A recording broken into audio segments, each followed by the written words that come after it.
Right, hello and welcome back to League Two Lowdown, of course, in partnership with Sky Bet. I am your host for today. I am, of course, Luke Payne, the resident MK Dons fan. But thankfully, I'm not alone. I'm joined by the man with the skills to pay the Jills. It's Harry Gunn. How are we, mate? Yeah, I'm good. I'm very good. Looking forward to see what fireworks are on the pitch this weekend.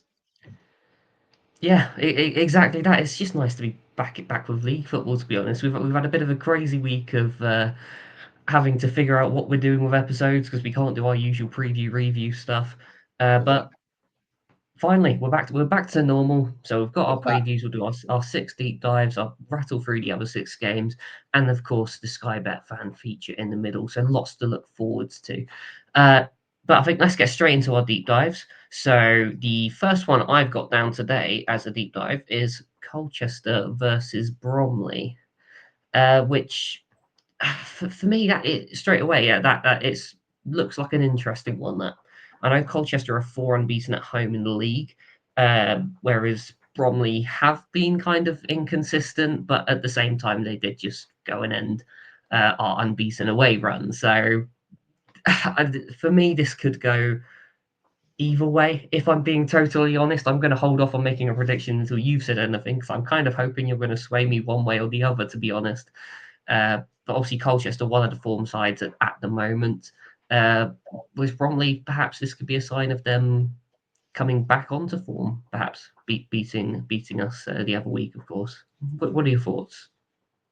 Yeah, so Colchester's recent performances they sort of suggest a team that found a bit of resilience and rhythm. I think they were a bit inconsistent at the start of the season; things weren't going their way, but their recent run sort of says they found the structure that they want, and the players are sort of playing into it. Whereas you look at Bromley, and I just think the overall form, if you look at it now, we've got enough games to sort of start judging teams with a bigger sample size now. Bromley's overall form is a bit weaker than a Colchester. They seem to be, you know, definitely at the start of the season they were flying up there, and it just seems a bit inconsistent now. We've got one week you'll win, next week you'll lose, and there's a draw in there. There's no sort of clear structure. I think there's sort of a massive thing to say here. You probably it's best to back the team that's going into these sort of games with a bit more form. I think for both sides it's quite a crucial game actually. Um, could you call it a mid-table six-pointer potentially, if you want to put something on it here? But yeah, I mean both teams will go into this looking for a win. Personally, I'm sort of more leaning towards a Colchester just because I think they've got that rhythm at the moment, and they seem to be sort of getting things to work. Harry Slisby sort of doing some bits, getting a lot of shots on target, and sort of really sort of pushing forward. But you never know with Bromley. They're a very solid team. They know what they're doing. We'll have to see with this one. Personally, I'm going towards Colchester. I'm thinking maybe a 2-1 result for them this weekend. That's annoying. That's exactly what I was thinking. I might have to come up with something else. No, I think it would make sense for Colchester for this to be relatively routine.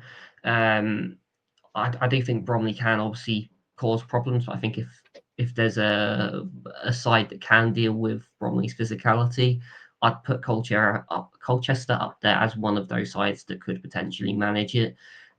Especially, I don't feel like Bromley are quite as strong on the road. I mean, I know they've got picked up some results on the road, but they're unbeaten at home. That's their bread and butter. So anything they kind of get away from home is a bit of a bonus. The only other thing I can think of to add is that I think Harry Anderson may have gone off injured in the game against us in the FA Cup. Yes.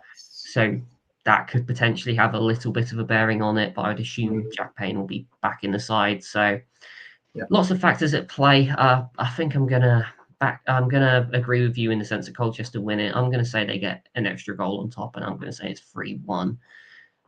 But still, I wouldn't be surprised if Bromley did go there and pull off a result. But No, absolutely for not. me, yeah, I think it just makes sense. Back the team with all the form, and and then just be proven wrong in about a few days' time. Probably. Because that's just always the way. That's how it goes, isn't it? It always is, always, absolutely always. But I'll tell you what, let's move on to our second deep dive, which, well, it's my club. It's Barnet, and of course my club MK Dons. And I mean Barnet were on quite a good run. I know they've just kind of come off a bit, but then they kind of just drew 2-2 with Barrow, so reasonable result because that was a bit of a weird game. I think there was red cards and all sorts involved in that one, if I remember correctly.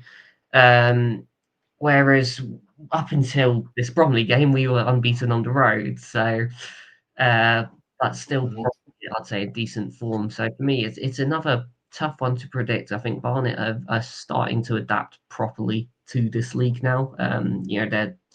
They're certainly learning from their mistakes from the opening games, whereas I feel like we're kind of still in our stride, albeit relatively poor performance against Bromley. But then I believe we've scored in, I think it's like just about every league game since the start of September. So I'd expect us to get a goal, but whether it will be enough to get the result, I'm not sure just yet.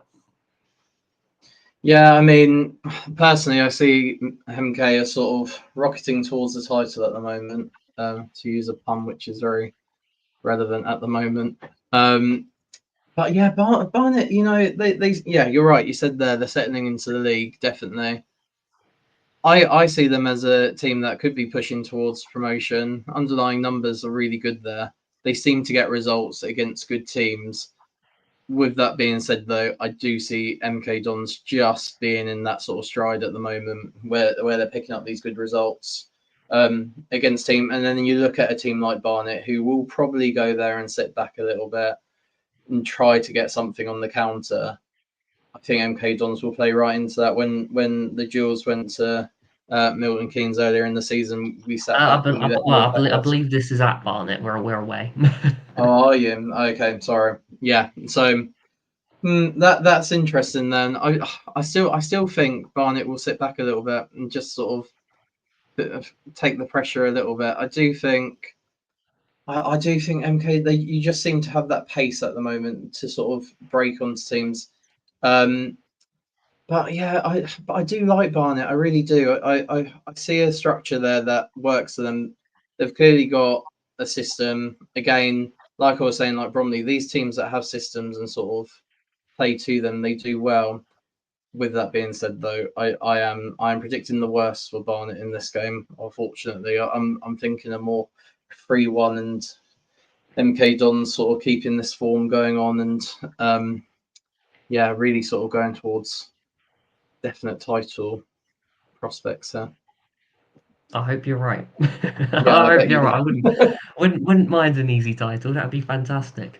Yeah. But no, long way to go yet. And I do think this is going to be a tricky game. Barnet are capable of getting wins against decent sides. I mean, even Notts went there. I know Barnet lost that game, but it was only 1-0, and that is quite a close result. They've beaten sides like Crewe, and I think that's back when Crewe were actually performing, possibly. But then I look at our own squad and I look at all the players coming back. Obviously, I've been going on about injuries for the last, well, pretty much since the season started. To be honest, I've been talking about it, and we're finally getting players back. Tomlinson went and scored the winner in the FA Cup, of course, last weekend. We're not far away from having Aaron Collins. We're not far away from having Gethin Jones. It is starting to look more like our squad again, is probably the way I'd put it.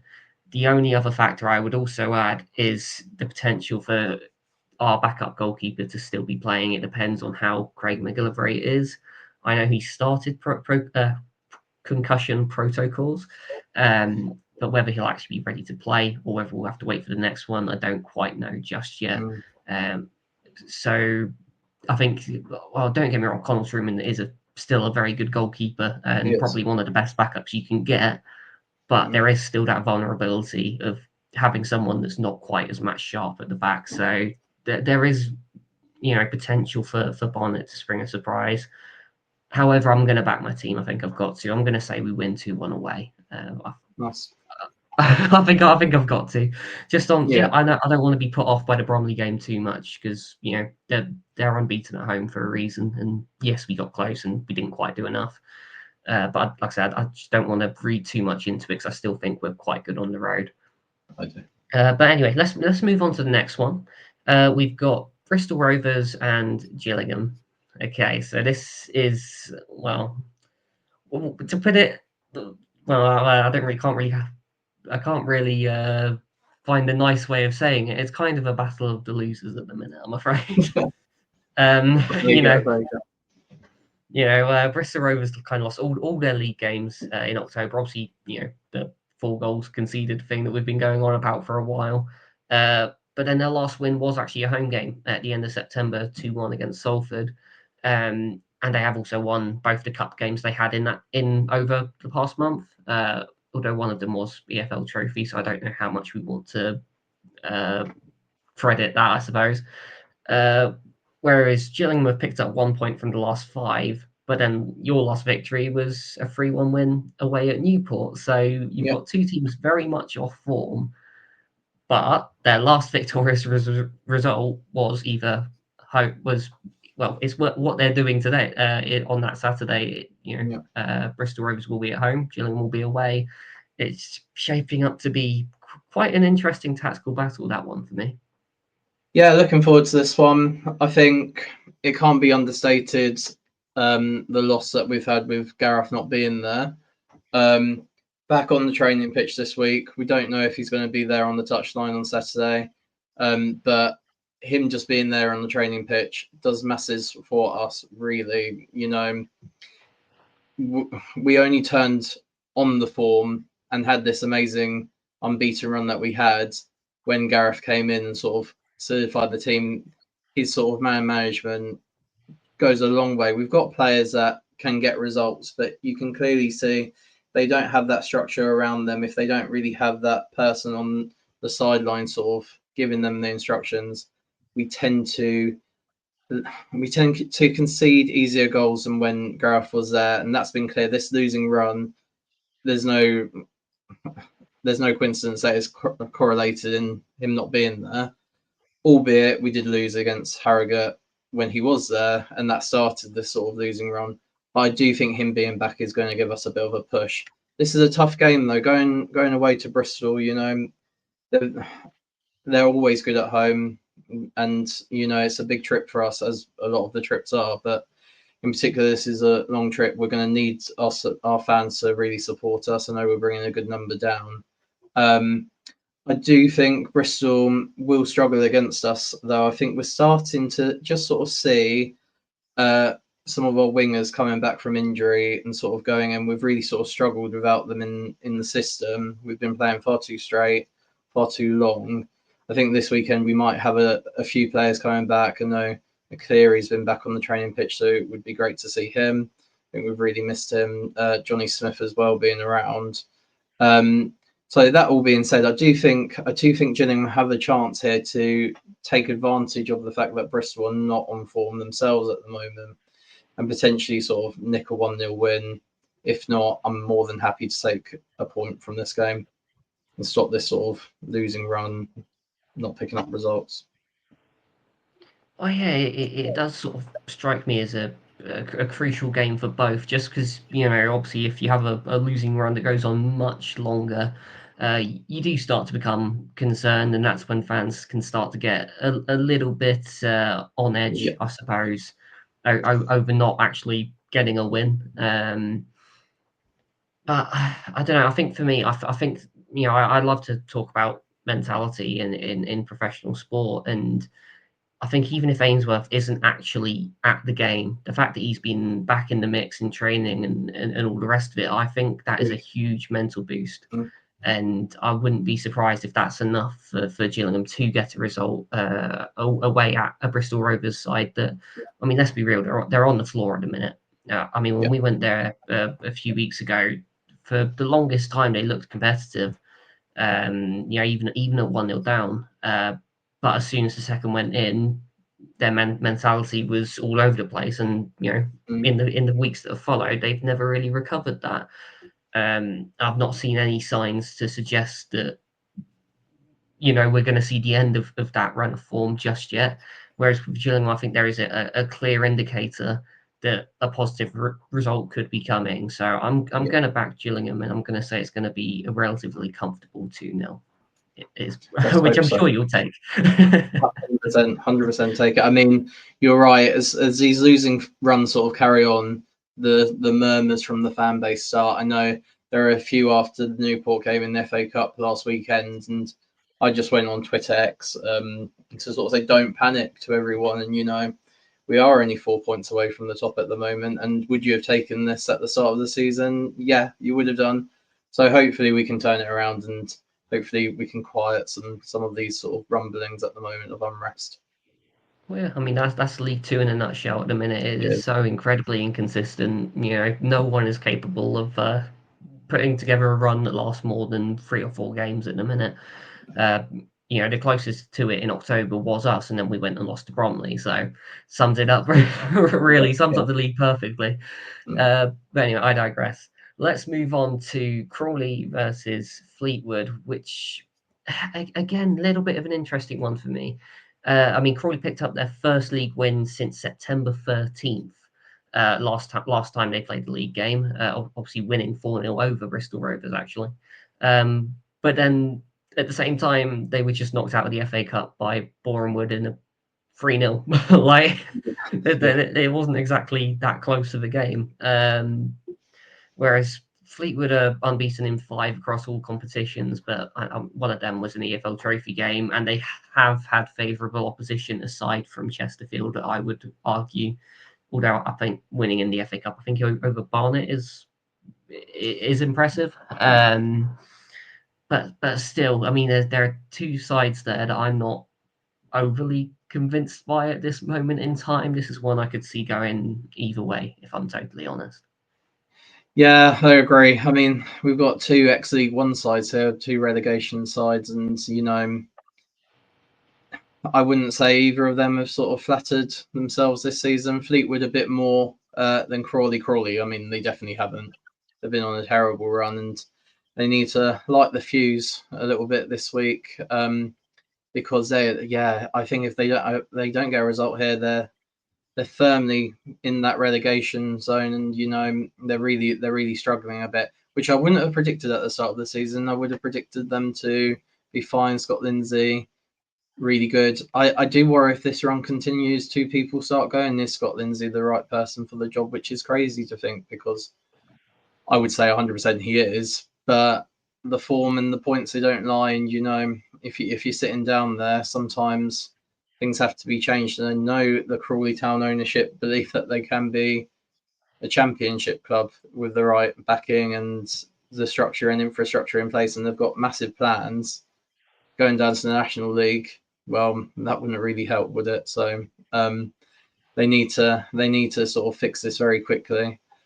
I don't think I see it this weekend. I think Fleetwood will be too strong for them. In all honesty, I do think they're going to get a result. I really am struggling to see Crawley getting a bit of form at the moment. And yeah, I don't think Fleetwood's the side they're going to do it against. I'm backing Fleetwood 2-0 in this game to get a result. Yeah, I'd say that's certainly a reasonable prediction. Uh, I think what's frustrating with Crawley for me is the fact that obviously they kicked on, they had that 4-0, and you're thinking, all right, fantastic. Yeah. They can use this as a platform and really start to pick up form. But I think losing in the FA Cup in the fashion they did, for me, that takes away all of that, and it now becomes a case of can you bounce back? Yes, it was a different competition, but it's one that they should have fancied themselves to progress in. I know Bournemouth are a decent side for the level they play at, but you've got to back the team in a higher division more often than not, and it is concerning that they lost in that fashion. So for me, I think Fleetwood would just have that mental edge again. I talk about it all the time. I think it comes back down to that. And although, like I said, I think Fleetwood have had favourable fixtures in recent weeks, Mm. ultimately they've got the results, and that I think that's going to build up their confidence enough to take down a Crawley side that, for me, are far too inconsistent, even by League Two standards at this moment in time. So I'm going to lean towards a Fleetwood 2-1 victory. Yeah.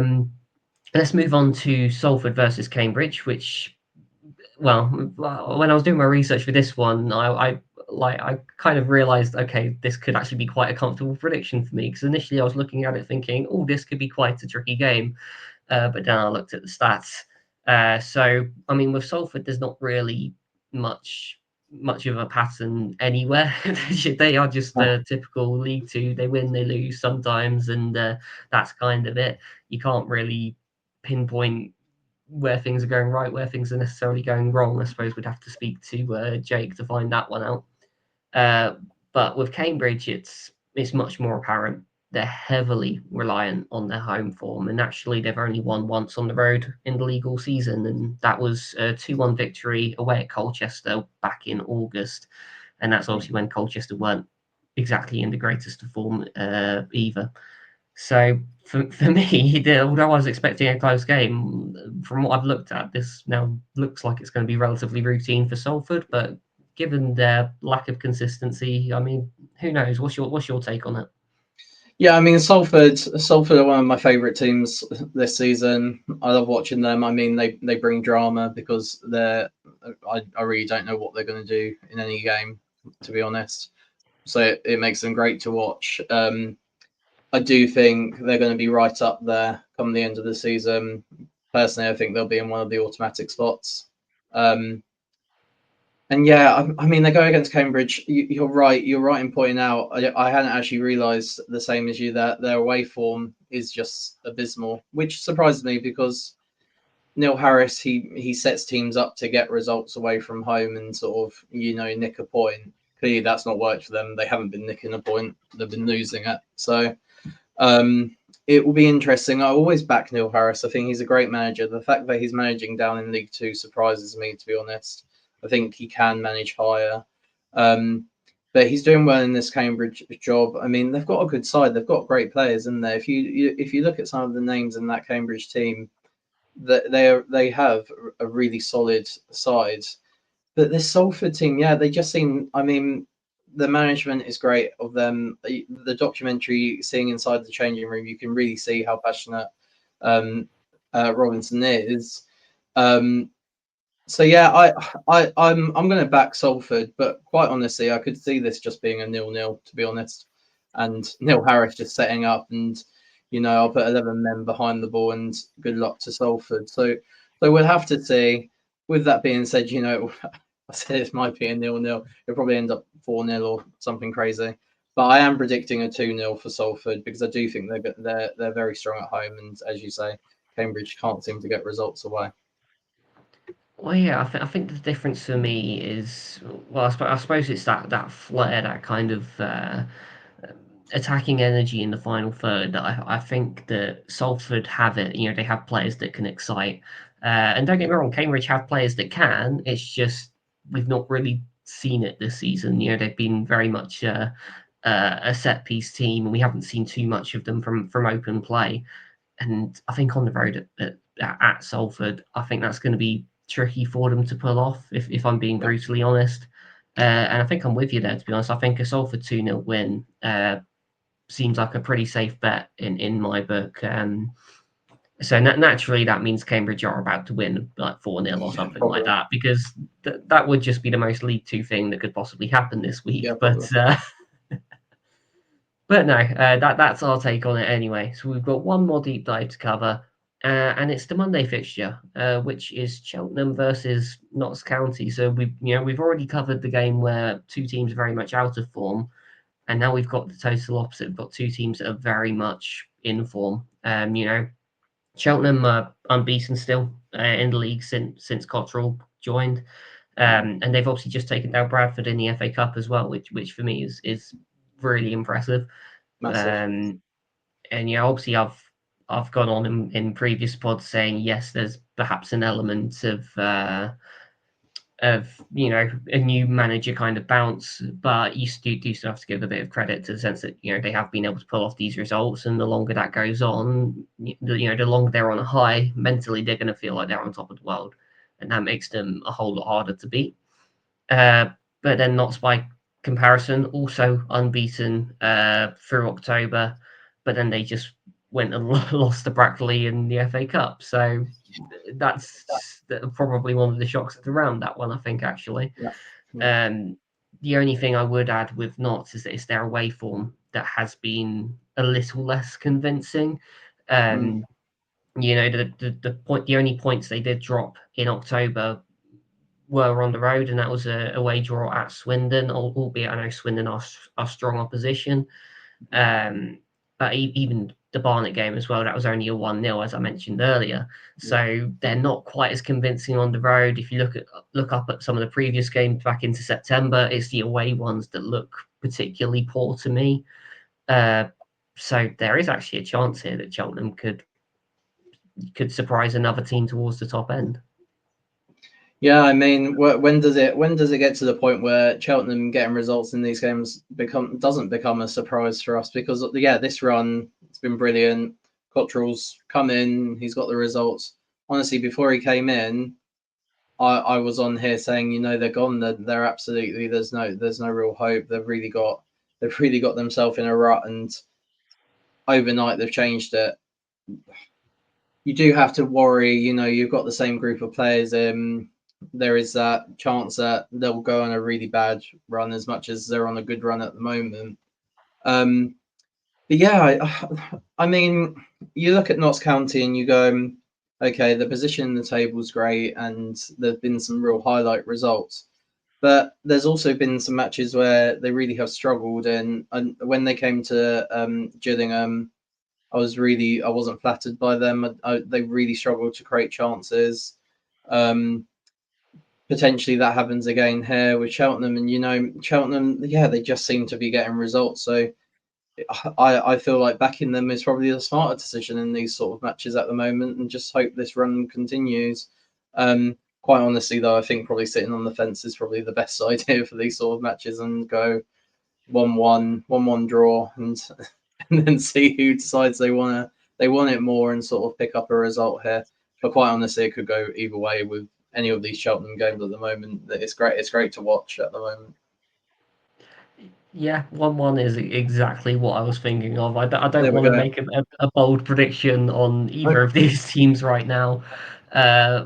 When there's just too much going on at play. I think this has the potential to be one of those games where, probably a bit like when Cheltenham faced Gillingham, actually, I think it could just be one of those games where Notts are all over them for a lot of it, but it could just be a moment here or a moment there that makes a difference potentially. So I think sitting on the fence is the safe bet, and that's what I'm going to do. I'm joining you with a 1-1. So that's it for our deep dives. So that means we can move on to our Sky Bet fan feature for this week, which is a little bit of an interesting concept. And well, it's a question more than anything. So I'll pose it to you very quickly. If you were to pick a League Two manager to take charge of the England squad, which one would you pick and why? Yeah, it's a really interesting question. I'll be interested to see what people say in the comments as well, who they would pick. I mean, you could do a current League Two manager or maybe a past League Two manager as well if you want to think outside the box. Personally, I've gone for Steve Cottrell because, as we was talking there, international football, you need results, you need them straight away. Well, he's done it with Cheltenham, come in the England team ahead of the World Cup, straight away, new manager bounce, Steve Cottrell's the man. Let's get the results and get a win. The thought of Steve Cottrell managing England, though, is quite a funny prospect, I have to be honest. Someone tell him the good news. Yeah, that's it. But no, it is an interesting one though. I think I'll do two answers because I think my natural answer is going to be a cop out because I'm going to say my own team's manager. I think Paul Warne would be a fantastic person for it just because of the way he is with with the mental side of the game. He works with these bigger personalities, and he's finding a way of making it work. His entire philosophy is about finding players that work together off the pitch as much as they do on it. They have to be a good group. It can't just be you're good at football. There has to be, you have to be a good person as well. And I think that's something that the England team could probably do with. The only potential downside is you would potentially get some relatively direct football, but at times. But he's kind of a case of he'll mix it up as and when. But I don't know. For me. I think that's the cop out answer. So I'm not going to say that, but everyone knows that's my real answer, really. Basically, but it's interesting with England because obviously I think style of play has to come into it a little bit as well. So although there are some fantastic managers in League Two, like an Andy Woodman, probably just not the right style for an England squad. If we're being realistic, you could not imagine them playing exclusively for set pieces and trying to hoof it up to Harry Kane and hoping. I don't think that would work with England, unfortunately. No, I don't think it would. No. As interesting as it would be to watch for everyone else, I don't think we'll do that. But that kind of leans you more towards someone that's a bit more possession based. And I think if you're looking at someone that's particularly good at that style of play, I think you'd go towards someone like Paul Cook, who also has the experience in higher divisions as well. And I know Chesterfield haven't exactly hit the heights that we were expecting them to yet this season, but he is capable of creating some lovely football from his sides, and I just think his general style of play would suit England to a T. Although it would potentially just be more of what we've already got, but you never know. Yeah, exactly. Yeah. But yeah, no, for me, I think that's probably one of the safer bets. Yeah, I mean, maybe I'll eventually be proven right with that, and Chesterfield will actually wake up this season and find a level of consistency. But it's an interesting concept, though, because I think there is just a number of ways you could go with it, and given the way that League Two is at the minute, you could probably make a case for the majority of managers. You could even say someone like a Mickey Mellon or someone, just because he makes his team tough to beat. Yeah. But again, that's then leaning back towards direct football again, so perhaps not. But there's all sorts of different angles you can take to this. So let us know your thoughts on who it would be, and don't try not to do a cop out answer like me and just pick your own team's manager. But it's interesting. Obviously, the answer is Gareth Ainsworth. Obviously, everyone knows that. We've sort of avoided it. I'm really interested to see what people say in the comments. What's your justification? We've got a hotline to the FA, so we'll get them in place. Yeah, maybe we'll get the other lads to answer that at some point as well, because I do actually want to know what they'll say, actually. Or maybe we should just make the manager just Ian Holloway and just see how Jordan reacts. I think it'd be a great idea. Just why not? But anyway, I think let's move on. Let's finish these other 6 games, and we'll rattle through them as quick as we can. So the first one we've got is Crewe Shrewsbury, which is again interesting one. Crewe just picked up a decent result after being relatively poor, whereas Shrewsbury are on a little bit of an unbeaten run at the minute. So perhaps this one could be closer than we think. Yeah, it could be actually. I mean, Shrewsbury, you're right. They seem to they're starting to get things clicking. I still feel there's underlining reasons why, results weren't there. So it's one of those matches which will be a bit of a tester to see where Shrewsbury are at the moment. If they can pick up a result here, I think the confidence sort of grows in them a little bit. And, are we starting to see the Shrewsbury team who, again, on paper, look like they've got good players in there, they've got a structure, they should be getting results. So, yeah, this will be an interesting game to watch. I think it's probably another one, though, where you sit on the fence and you go 1-1 or, 2-2, something there. But, I'll probably sit on the fence with it and say 1-1. Well, that would make sense. Shrewsbury have drawn their last 2 away games in the league. Yes. But I am going to actually back Crewe on this one, so I'm going to go against that entirely and go for a 2-1. I wouldn't be surprised if Shrewsbury can get something from the game. I just think they're another one of those teams that have looked a bit more vulnerable when it comes to away form, and given that Crewe have just picked up a decent result, aside of their quality, I'd expect them to really bounce off of that and carry on or carry on upwards, I suppose. But next one we've got Barrow and Grimsby, which I don't even know where to start with this one, to be totally honest. So what I've seen of Barrow's games recently has been interesting, to say the least. That's all I'll really say on it. I'm not really sure whether I'm convinced by them or unconvinced. No. Whereas with Grimsby, they're at times they can play the best football in the league, but then they've also shown moments of panic as well. So this is a really weird game for me.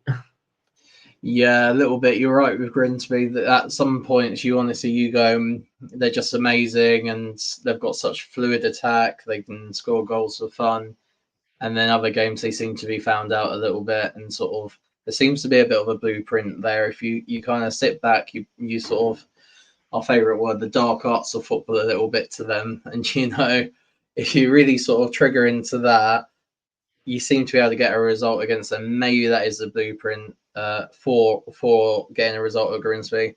What team would probably do that at home on a really wet and windy day in Barrow? Yeah, I see Barrow maybe going for that tactic and trying to sort of grind something out here.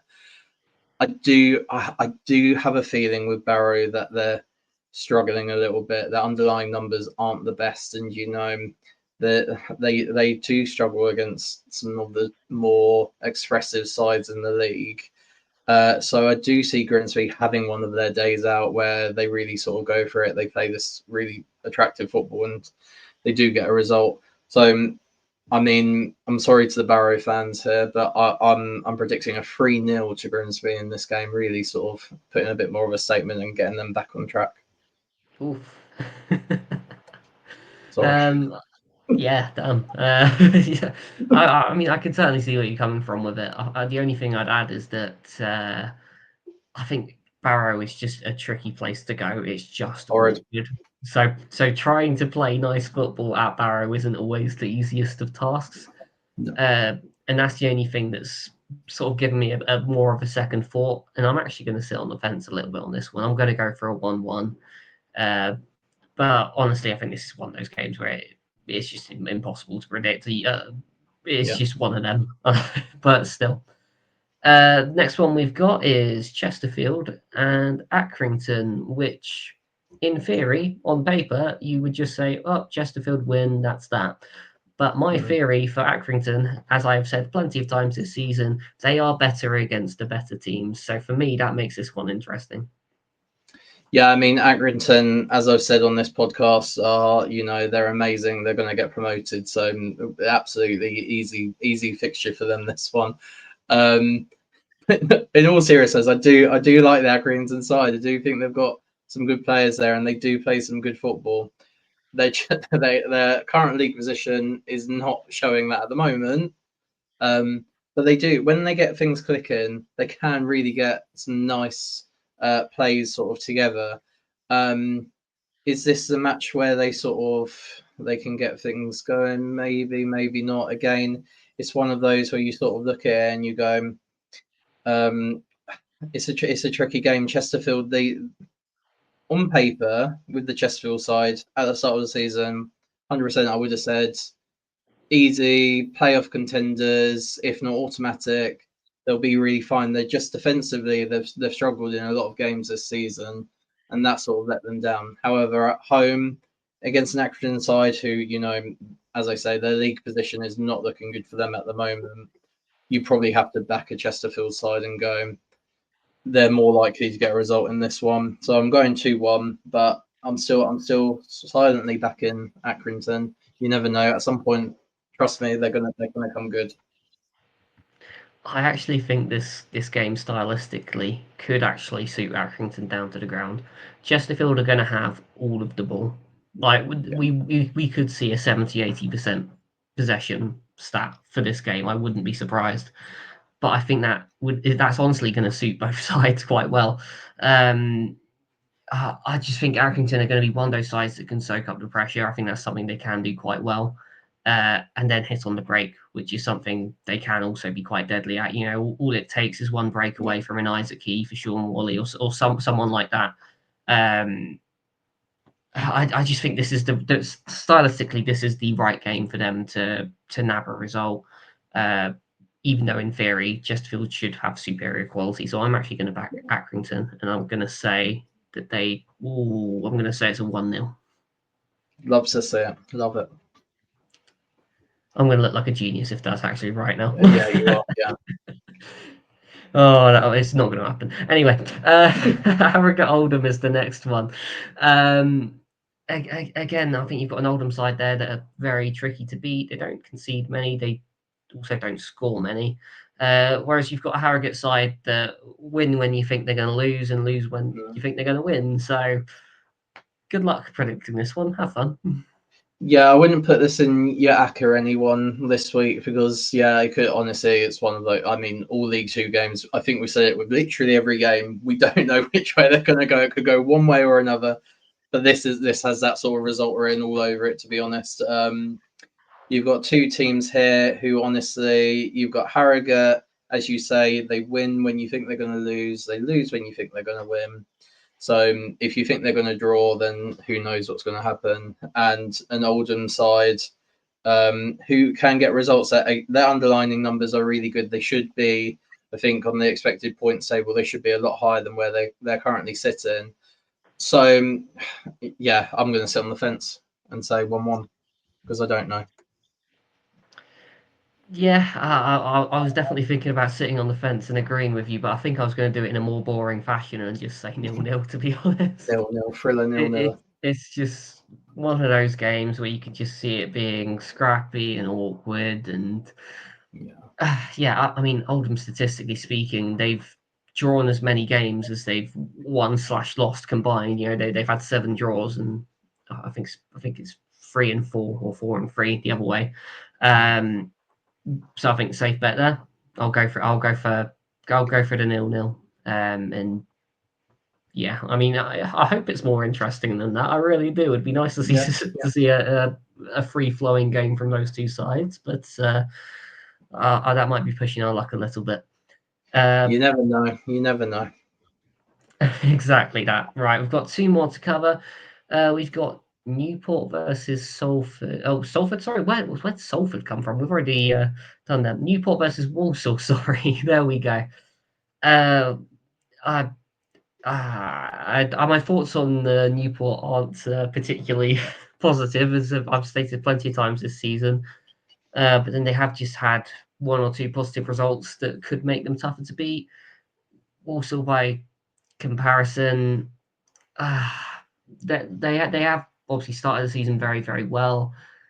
Again, another side that's had their moments. I think I need a minute to think on this one. Yeah, the fact that Newport's knocked out Gillingham in the FA Cup automatically now makes them an amazing football team, because to do that, you must be brilliant. So they've gone up in my pecking order a little bit from that.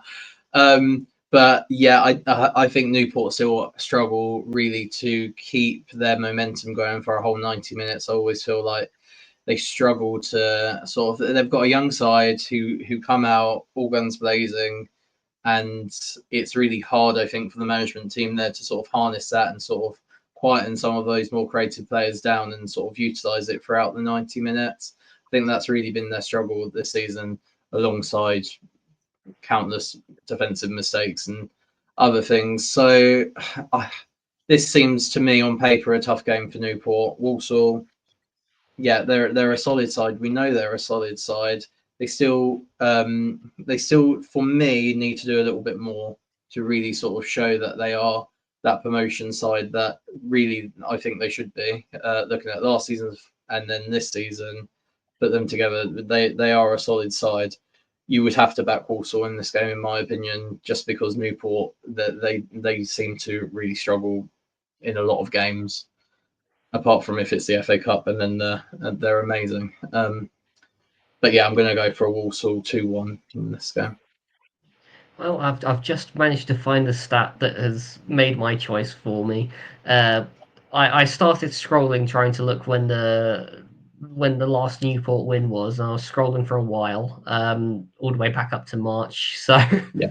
ouch. Yeah, I think that's. Yeah.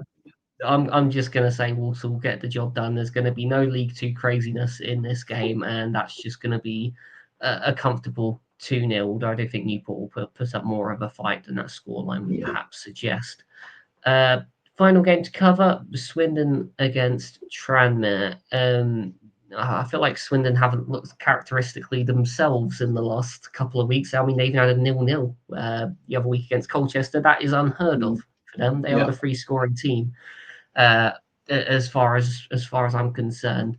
Whereas with Tranmere, I've heard a lot from Jack about the various goings on with their performances. Not Mm. the most convincing. But I mean, surely Swindon turn up for this one, right? Yeah, I would say so. I think Swindon, they might have been found out a little bit, and I think that's where we're sort of seeing this bit of a slump at the moment in sort of scoring and that form. But yeah, they got a good result in the FA Cup last week, beating Rotherham. So that's going to do them a world of good. Um, Yeah, Tranmere are an interesting side. I really can't place my finger on them at the moment and sort of get a good read of where they're going to sort of finish as the season goes on. I do think Swindon will want to get back on a bit of goal scoring form because that's what they've been known for throughout the season so far. So I think this will be the game for them. I think they're going to be relatively comfortable in this game, go 2-0 or maybe even a 3-0 if they really get things clicking. Yeah, I'd say that's a reasonable shout. I'm gonna agree and say that normal service will resume, but I will say that Tranmere will get one. So I'm gonna go 3-1 Swindon for that one. But that is all 12 games covered. We have made it to the end of this episode, of course, in partnership with Sky Bet. Uh, yeah, obviously, I don't know who's going to be on at the weekend just yet, but I mean, I've been on a few in a row, so you probably won't get me. That could be a good or a bad thing. I don't know. But anyway, we'll call it there. Enjoy your team's games at the weekend. Obviously, like, comment, subscribe, share the episode wherever you get your podcast from. I never do this bit well. I should just get Jordan pre-record it and just be done with it. But anyway, that's all for this episode. He's been Harry. I've been Luke. Thank you very much for tuning in to League Two Lowdown. See you next time.